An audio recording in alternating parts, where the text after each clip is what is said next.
Alors, prochaine présentatrice, Gaëlle Lajeunesse. Wouh! Mon Dieu, il y a des admirateurs dans la salle. Elle est doctorante en microbiologie environnementale à l'UDS. Elle est coordonnatrice de l'équipe de Sherbrooke et responsable des finances de Bistro Brain. Donc, on a du monde haut placé qui viennent vous présenter ce soir. Alors, ça promet d'être une combattante féroce parce qu'elle est impliquée en vulgarisation scientifique depuis plusieurs années, non seulement avec Bistro Brain, mais aussi avec le ComSciCon. Et ce soir, elle nous présente Mettre en lumière le système immunitaire. Merci Anaëlle. Donc, déjà, bonsoir, ça va bien? Ouais, ça, j'aime ça. Avant de commencer, j'ai une petite question pour vous. Qui à main levée dans la salle a déjà été malade? Genre, qui a déjà eu le rhume, la grippe, peut-être un petit virus un peu moins connu, là, qu'on a entendu parler une couple d'années, la COVID-19, je sais pas si ça vous dit quelque chose. Ouais, hein, on l'a pas aimé, celle-là, malheureusement. Bon, donc, de ce que j'ai pu voir à main levée, tout le monde a pas mal été malade dans sa vie. Effectivement, ça nous arrive tous un jour ou l'autre, puis notre système immunitaire est là pour nous protéger, finalement, ou du moins nous aider à combattre ces maladies-là. Mais là, ça, je vous apprends sûrement rien. Vous devez tous savoir que vous avez un système immunitaire. Mais moi, je suis ici ce soir, pour vous parler du système immunitaire des plantes. Est-ce que vous saviez que les plantes avaient un système immunitaire? Ouais, quand même. Ça marche à peu près de la même façon, le système immunitaire des plantes, à une chose près. Chez nous, les humains, on a des cellules immunitaires. Donc, ce sont des cellules qui vont se déplacer à travers notre corps au complet, qui vont venir faire leur action immunitaire. Chez les plantes, chaque cellule doit se défendre par elle-même. Donc, le fonctionnement n'est pas tout à fait pareil. Puis moi, je vais vous expliquer finalement un peu comment ça se passe. Dans le cadre de mes études, moi, j'ai étudié le système immunitaire via ce système ici que vous voyez. Donc, via cette petite plante qu'on appelle l'arabette des dames. C'est une plante qu'on utilise beaucoup en biologie végétale parce que c'est un organisme modèle. Donc, c'est très, très facile à étudier. Puis, j'ai travaillé avec la petite bactérie que vous voyez en jaune qui cause une maladie chez la plante qu'on appelle la moucheture bactérienne. Donc, ça, c'est mon système d'études et c'est via celui-ci que je vais vous présenter finalement comment, de façon plus générale, le système immunitaire des plantes fonctionne. Donc, tout d'abord, vous avez ici de schématiser une feuille au niveau cellulaire. Donc, ce que vous voyez, c'est les petits ronds verts un peu partout. Ce sont des cellules de plantes. Et l'espace que vous voyez blanc entre, c'est ce qu'on appelle l'espace intercellulaire. Donc, l'espace entre les cellules. C'est dans cet espace-là que va se développer nos petites bactéries, toujours en jaune ici. Ces bactéries, pour se rendre dans cet espace-là entre les cellules, vont utiliser des entrées qui sont présentes de façon naturelle sur les feuilles, qu'on appelle les stomates, que vous voyez ici. Dans la vie, les stomates, ça sert à la plante à respirer ou transpirer un peu, si vous voulez. Finalement, réguler le niveau en eau au sein des feuilles. Donc, la bactérie va utiliser ces entrées-là pour entrer dans la plante, puis s'installer. Si on zoome un peu, vous avez ici donc en gros ce à quoi ressemble une cellule végétale par rapport à notre petite bactérie ici. Ce qui se passe quand la bactérie arrive au niveau de la feuille, ça ressemble un peu, si vous voulez, à un casse-tête. Donc, il va y avoir un morceau de casse-tête sur la bactérie et un morceau de casse-tête sur la cellule végétale. Ces deux morceaux-là de casse-tête vont s'approcher ensemble puis se coller.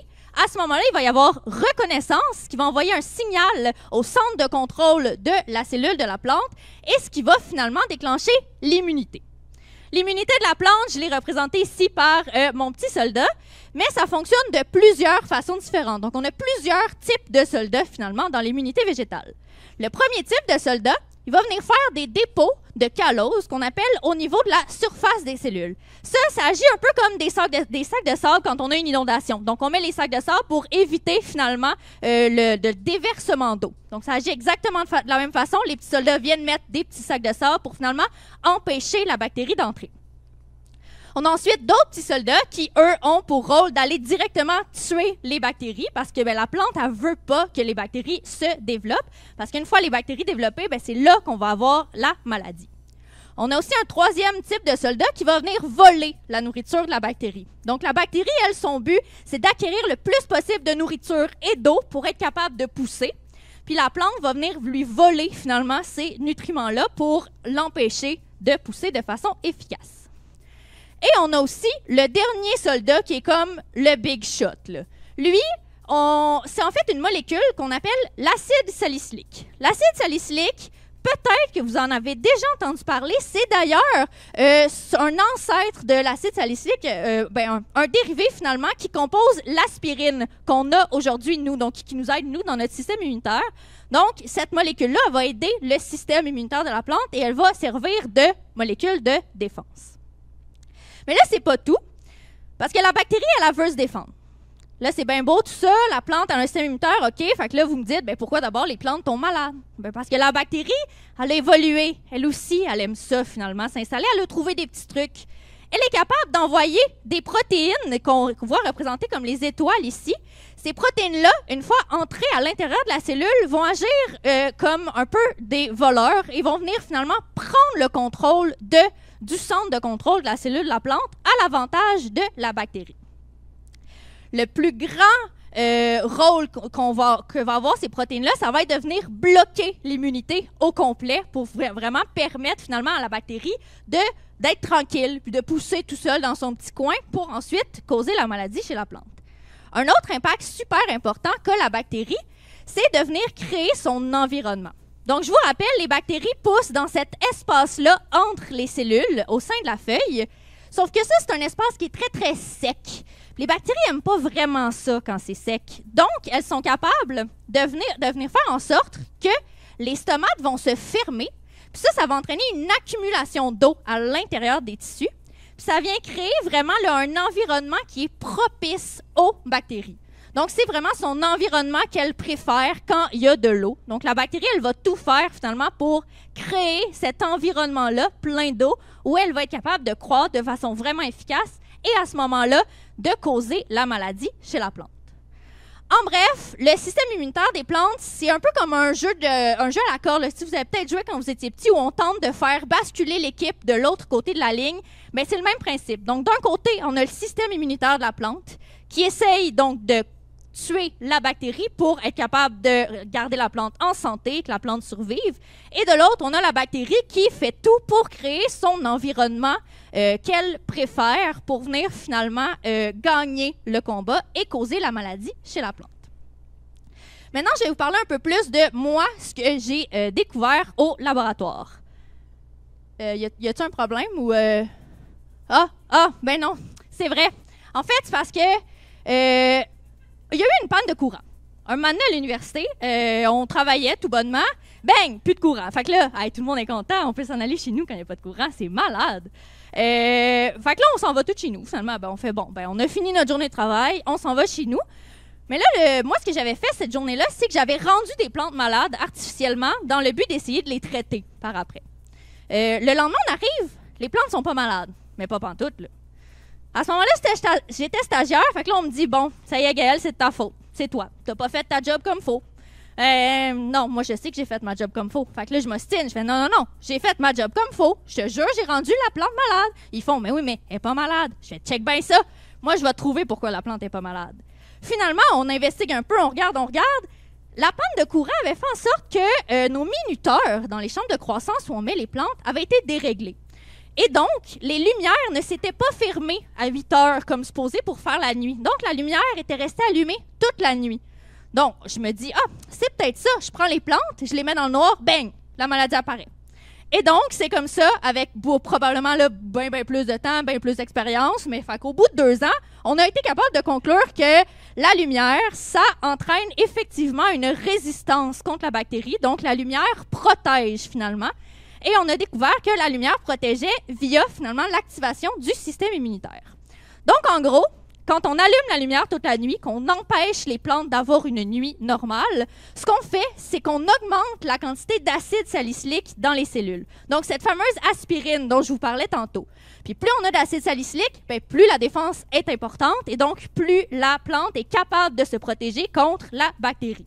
Et une autre chose que la lumière fait, c'est qu'elle empêche les bactéries de créer cet environnement-là plein d'eau qu'elles préfèrent. Donc, les bactéries ne sont pas capables d'avoir assez d'eau au sein des tissus et donc ne sont pas capables de croître de façon efficace, finalement, dans la feuille et donc ne peuvent pas causer la maladie. Donc, c'est le fait d'avoir et la bactérie qui n'est pas capable de créer son environnement et le fait que le système immunitaire de la plante est finalement un peu boosté, comme on dirait, par la lumière, qui fait en sorte que notre plante est contente, est pas malade. Puis peut-être que vous pourrez utiliser ça chez vous, là, finalement, si vous voyez que vos plantes sont malades, allumez les lumières, ça va bien aller après. Merci.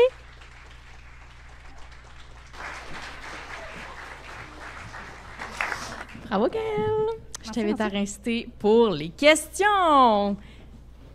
Il y a Loïc, il va falloir que tu parles fort. Et Gaëlle, répète la question, s'il te plaît. Est-ce que ça veut dire que les plantes qui poussent plus proches des pôles sont plus sensibles aux maladies que celles qui poussent plus proches de l'équateur? Donc, la question, c'est est-ce que ça veut dire que les plantes qui poussent près des pôles sont plus sensibles que les plantes qui poussent près de l'équateur? Non, parce que c'est vraiment plus compliqué que ce que je vous ai présenté. Réponse très facile. Prochaine question à l'arrière. Oui. Tu nous as expliqué qu'il y avait eu une panne d'électricité. Donc, les minuteries pour les lumières ont arrêté de fonctionner. Mais les lumières, elles, n'ont pas arrêté de fonctionner.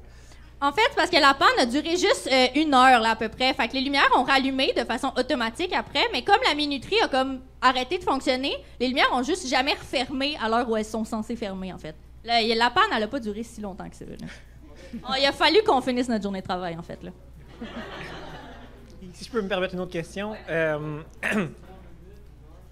Donc, tu dis, si tu rends des plantes malades puis que tu leur donnes plus de lumière, ça les aide à combattre.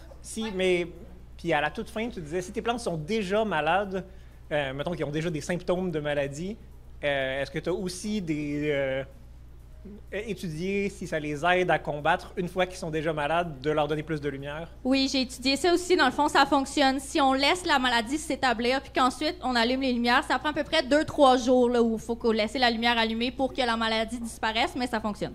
Super, merci beaucoup.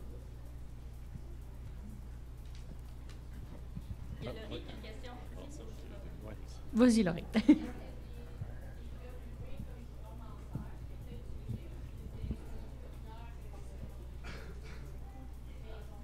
La question, c'est est-ce que c'est des globes qu'on utilise en serre ou plus une lumière de maison que j'ai utilisée? C'est vraiment comme les lumières qu'on utilise en serre, là.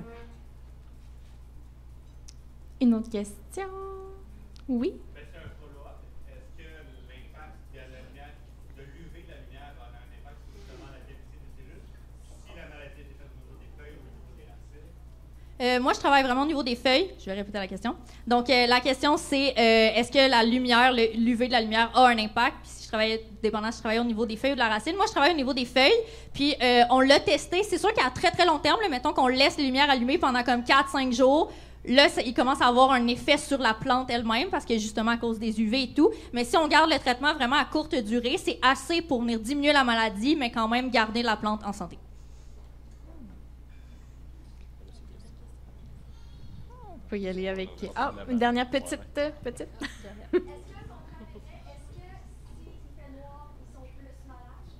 Donc, la question, c'est est-ce que s'il fait noir, ils sont plus malades? La réponse est oui. Merci. On peut y aller avec les commentaires de notre jury. Donc, félicitations. Moi, j'ai beaucoup aimé que tu nous amènes dans ta situation de laboratoire vécue de la panne d'électricité. C'était vraiment amusant aussi comment tu l'as amené avec ton jeu d'actrice. Merci. On s'est vraiment senti plein d'empathie pour toi, puis on s'est tout fait avoir. C'était parfait. Et puis, c'est le fun aussi parce qu'il y a de la science qui arrive par accident, des découvertes qui arrivent par accident. Puis, c'est le fun aussi que tu avais eu la confiance, malgré que tu sois une stagiaire, de dire non, j'ai bien fait les choses. Donc, bravo. Merci. Hey, merci, Gaëlle, coordonnatrice de Sherbrooke, hein, quand même. Puis elle trouve le temps de faire une présentation. Je pense qu'on peut faire une main d'applaudissement pour tout le monde qui, en plus d'être bénévole, prennent le temps de faire une présentation. Là, on va te challenger. Tu as l'air d'avoir étudié pas mal la lumière. Est-ce que tu sais pourquoi les néons sont froids? Malheureusement, non. Je suis vraiment désolée. Il y a encore des études à faire. OK. Ouais, j'ai pas fini mon doctorat, mais à la fin, je te reviens là-dessus. C'est bon. Mais sinon, personnellement, moi, j'ai bien aimé l'image des soldats. On comprenait rapidement les mécanismes d'action derrière ça. Puis, ce qui est encore plus amusant, c'était d'imaginer Gaëlle jouer avec des petits bonhommes.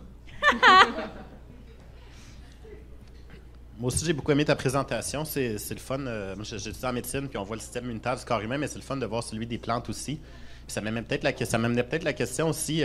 au niveau humain, on a un système immunitaire inné puis adaptatif. Donc, adaptatif qui s'adapte aux virus, aux bactéries, tout ça qu'on croise. Est-ce que les plantes ont aussi un...